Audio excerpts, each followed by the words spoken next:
Bom, o nosso trabalho é sobre Romeu e Julieta, que é interpretado por Santiago, que é o Romeu, e a Andresa, que é a Julieta, né? Romeu e Julieta, que foi uma história de amor mais famosa do mundo, né?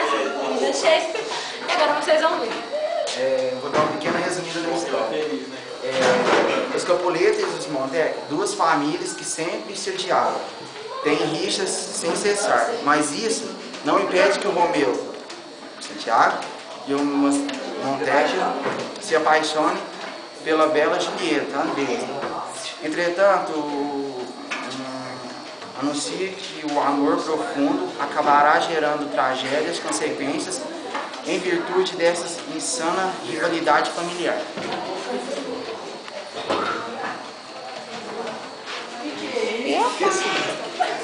Pode ir? Julieta, estás morta?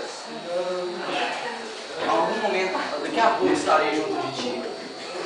Vai morrer. Eu não tô veneno. Eu não morro. Julieta, morreu. Vamos para a feira do Teodoro. Toca o xadrez. Sai, filho. Deixe-me sozinho. Ficar com sua vontade. Morreu, por exemplo.